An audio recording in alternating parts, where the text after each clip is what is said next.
ئێستا قۆناغێکەکە هیچ دەوڵەتێ لە دنیاە یانەوە تا بێ پرچەک بێ یانە بێ بەشێ لەو میلیتاریزم و جەنگ تەڵەبیە بێ کە بەسەر بەشەریەتادا سەپاوە یانە بێ خۆی پرچەکە بە تەکنۆلۆژیای سەردەم یا ئەوە تا بێتە هێزیشی وولایی و پرۆکسی بۆیچە لە جەمسەرە جیهانیەکانی ئیمپریالیزم یا ئەوە تا لەسەر کار ناتوانێت بمێنێ. ئێستا ئەم ئاشوب و جێژا و شەڕ و میلیتاریزمیە کە هەموو بەشەریەت تی تووشی دڵە ڕاوچێ و نائارامی کردووە یەکێ لە سیماتەکان و یەکێک لە تایبەتمەندیەکانی قۆناغی ئێستایە. بەڵام ئەوەی کە ئەو قۆناغا حتا بۆش ئەویست هەوڵ بدا کە پێگەی ئەمریکا وەکو پۆلیسی جیهانی و وەکوی کە هەژمونی ئەمریکا وەک تاکەهێز بەسەر جیهانادا سەرپێنێ و ئەمە سەرکەوتن نەبوون. ئێستا لە نەتیجەی ئەو شکستە و پاشە پاشگەڕانەوەی ئەمریکا لە جیهاندا بەتابەتی بە دوای سەرهەڵدانی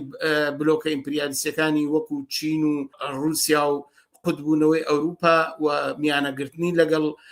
سیاستەکانی ئەمریکایە ترەمپێکی هێناوەتە دەرەوە کە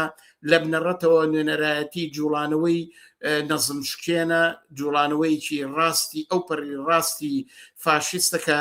هیچ ئێعتیبارێکی نەبۆ ڕێکەوتنەکان نەبۆ تەوازن نەبۆ سەروەری دەوڵەتان کە